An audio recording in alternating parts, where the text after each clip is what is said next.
Recently मैं एक newspaper का आर्टिकल पढ़ रहा था और वो आर्टिकल था ट्रेडिंग से रिलेटेड। आर्टिकल में ये चीज़ मैंने नोटिस किया कि ट्रेडिंग की दुनिया में चाहे वो आप कोई भी हो, इंडियन मार्केट हो, फॉरेक्स मार्केट हो, करेंसी मार्केट हो या फिर क्रिप्टो करेंसी मार्केट हो, इस पूरी ट्रेडिंग में मोस्ट ऑफ द टाइम 85% से ज़्यादा लोग नुकसान ही करते हैं।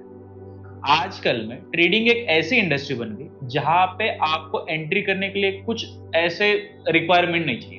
आपको क्या चाहिए? आपको सिर्फ चाहिए पैन कार्ड, आपके पास होना चाहिए आपका बैंक स्टेटमेंट और सबसे इंपॉर्टेंट आप 18 प्लस होने चाहिए। जैसे ही आपके पास ये सारी चीजें आती, आप एलिजिबल हो गए ट्रेडिंग के लिए। बट एक्चुअली ट्रेडिंग की जर्नी चालू होते जैसे आप रियल मार्केट में ट्रेडिंग स्टार्ट करते उसके बाद। आज के इस वीडियो में मैं आपके साथ कुछ ऐसे क्रिटिकल पॉइंट्स शेयर करना चाहता हूँ, वो अगर आपने ड्यूरिंग द ट्रेडिंग जर्नी अगर आपने ध्यान रखे तो आपकी ट्रेडिंग जर्नी काफी इफेक्टिव भी हो जाएगी और वो काफी स्मूथ भी हो जाएगी। सबसे पहला पॉइंट नॉलेज यानी कि स्किल। लेट्स से सपोज आप 12th के एक स्टूडेंट हो या फिर आपके आजू बाजू में आप देख रहे होंगे 12th के जो स्टूडेंट होंगे उनके एम्बिशन क्या है आज के टाइम में? अच्छे खासे कॉलेज में इंजीनियरिंग का एडमिशन करना है या फिर मेडिकल को होने जाना है। और आप देख रहे होंगे अगर वो लोगों को उसके लिए जाना है तो सबसे पहले उनको क्या चाहिए? 12th का तो मार्कशीट चाहिए, बट उसके बाद एंट्रेंस एग्जाम भी होते हैं। और आप देख रहे होंगे काफी सारे स्टूडेंट इस एग्जाम को क्रैक करने के लिए काफी मेहनत करते हैं। हो सकता है वो काफी सारे क्लासेस ज्वाइन कर सकते हैं, नीट जैसे एग्जाम को प्रिपरेशन करना है तो मतलब वो काफी मेहनत करते हैं। सेकेंड एग्जाम्पल अगर मैं दूं, अगर किसी को यूपीएससी करना है या फिर एमपीएससी करना है तो वो भी क्या करते हैं? वो पर्टिकुलर एग्जाम को क्रैक करने के लिए काफी सारे मेहनत करते हैं, मतलब दिन में 8-8 10-10 घंटे तक वो लोग मेहनत करते हैं। उसके बाद भी उसमें क्या है? उसमें भी काफी सारा कंपटीशन है। मतलब क्या है? सिंपली कुछ भी करना है आपको तो नॉलेज चाहिए। ठीक ये सारी चीजें अप्लाई होती है आपकी ट्रेडिंग की जर्नी में भी। ट्रेडिंग क्या है? ट्रेडिंग में एक जो इंपॉर्टेंट पार्ट है वो सबसे पहला है, वो लर्निंग आता है, वो आता है टेक्निकल एनालिसिस का। टेक्निकल एनालिसिस का मतलब क्या होता है? Simply the study of price action. आप देख रहे होंगे काफी सारे लोग आजकल सोशल मीडिया पे जैसे कि फेसबुक हो, इंस्टाग्राम हो, वहां पे काफी सारे लोग चार्ट देखते हैं और ऐसे दिखाते हैं कि हम लोग ट्रेड कर रहे हैं, ठीक है। बट इसका मतलब क्या होता है? वो होता है टेक्निकल एनालिसिस। मतलब प्राइस एक्शन में काफी सारे अलग अलग चीजें हैं। लेट्स से मैं अगर उसको बाइफरगेट करूं, सबसे पहले आपको आना चाहिए what is mean by trend. Trend क्या होता है? उसके बाद अलग अलग लेवल्स जिसको सपोर्ट रेजिस्टेंस बोलते हैं। उसके बाद आपको कैंडल स्टिक का स्टडी आना चाहिए। उसके बाद चार्ट पैटर्न का भी स्टडी आना चाहिए। और उसको अगर आप और एड ऑन करें कंफर्मेशन के लिए तो आपको इंडिकेटर जैसे कि आरएसआई हो, मूविंग एवरेज हो, तो ये सारी चीजें आपको सीखना पड़ेगा। ये आता है आपके एक लर्निंग के पैरामीटर में। आप टेक्निकल एनालिसिस को काफी इन डिटेल समझ सकते हो। क्या क्या सोर्सेस है आपके पास? हो सकता है आप यूट्यूब कोई भी एक मेंटर हो उसका एक चैनल देखो। हो सकता है अच्छी खासी क्वालिटी बुक्स भी है जैसे कि मार्टिन प्रिंग की एक बुक है या फिर जॉन मर्फी की एक बुक्स है। इन सारी चीजों को अगर आप रेफर करोगे तो मोटा मोटी टेक्निकल एनालिसिस क्या है ये आपको अच्छे से आइडिया आ जाएगा। जैसे कि हम लोगों ने फर्स्ट स्टेप देखा कि टेक्निकल एनालिसिस, नेक्स्ट स्टेप होता है सेटअप, ट्रेडिंग सेटअप। एक एग्जांपल देता हूं, आप सिर्फ उसको ध्यान रखना। आप अगर क्रिकेट के अच्छे खासे फैन हो, रोहित शर्मा देखो, हर जो भी प्लेयर है, हो सकता है रोहित शर्मा हो, विराट कोहली हो, हर किसी का एक टेक्निक है। उन्होंने नेट में तो प्रैक्टिस किया है बट एक्चुअली छक्का और बाउंड्री मारने के लिए उनको एक्चुअल पिच पे ही आना पड़ेगा, ठीक है। और हर किसी का एक टेक्निक होता है। जैसे कि रोहित शर्मा को अगर पुल शॉट अगर बॉल आता है वो पुल शॉट में 6 ही मारता है। मोटा मोटी आपने टेक्निकल एनालिसिस का तो पूरा नॉलेज लिया। मतलब टेक्निकल एनालिसिस में काफी सारी चीजें, 100 चीजें।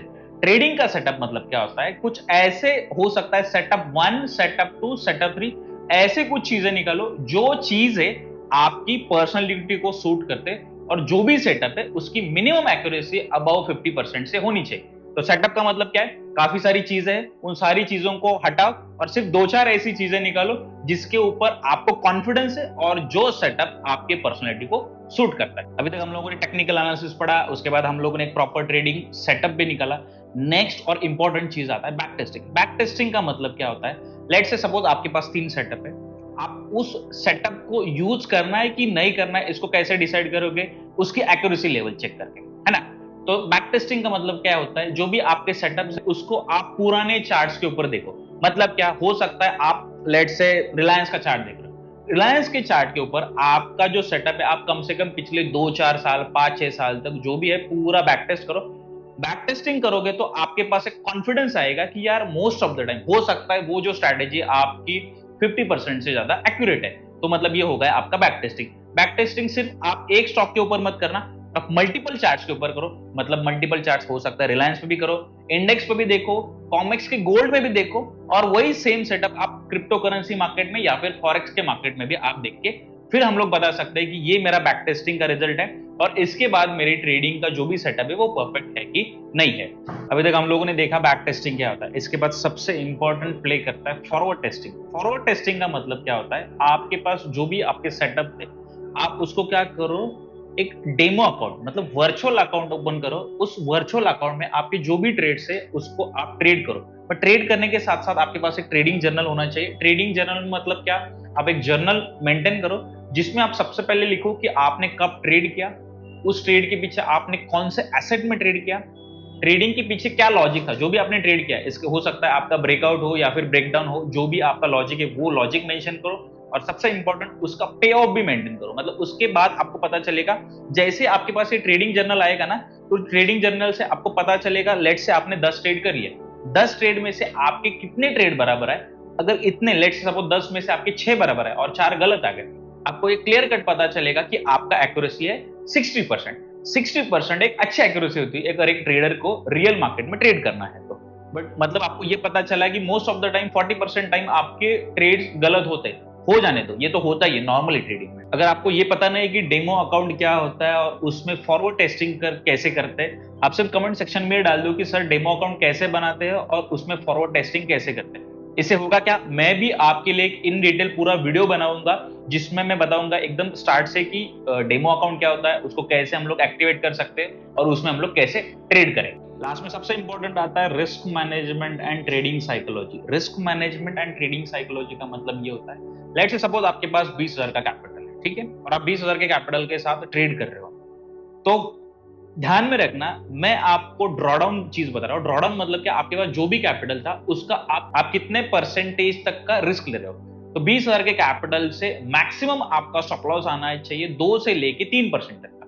मतलब क्या, 20,000 से अगर आप ट्रेड करो 2 से लेके 3% तक का आपका लॉस होगा 600 रुपए, 600 रुपए चलेगा, मतलब इतना लॉस ले लो।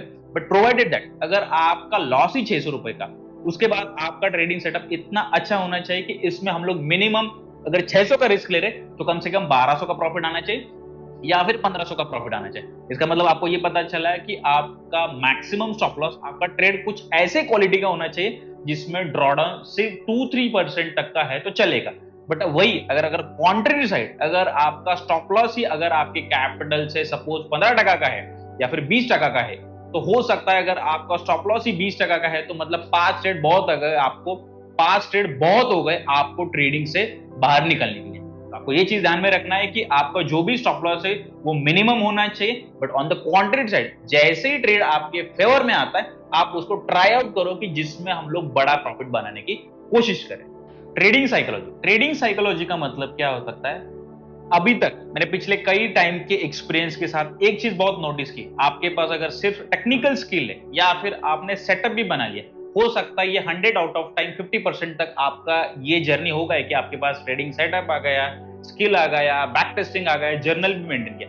बट अगर वही ऑन द क्वांटिटी साइड जो सबसे इंपॉर्टेंट है वो 50%, अगर किसी ने ये चीज नहीं कर ली तो उसके लिए ट्रेडिंग है ही नहीं। ठीक है, तो ट्रेडिंग साइकोलॉजी क्या है, सबसे पहले आप एक चीज ध्यान में रखना कि ये मार्केट में हम लोग इसके लिए बने हैं, ये ऐसा मार्केट है वो काफी अनसर्टन है। आपका माइंडसेट या फिर आपको आपके नेचर को उस हिसाब से बनाना पड़ेगा। आपको ये मार्केट काफी वोलेटाइल है तो हमें उस मार्केट को, वोलेटिलिटी को एडजस्ट करने की हमारे पास वो पेशेंस होनी चाहिए। पेशेंस का मतलब क्या है, लेट से आपने कोई एक सेटअप बना दिया, आपके सेटअप 1 2 3 जैसे कि हम लोगों ने इसके पहले वीडियो में बोला कि सेटअप आपके पास होने चाहिए। जो भी आपके सेटअप है, अगर वो पर्टिकुलर सेटअप आपके पास मार्केट में नहीं आ रहा है तो आपको सिर्फ क्या करना है, आपको वेट करना है, आपको ट्रेड नहीं करना है।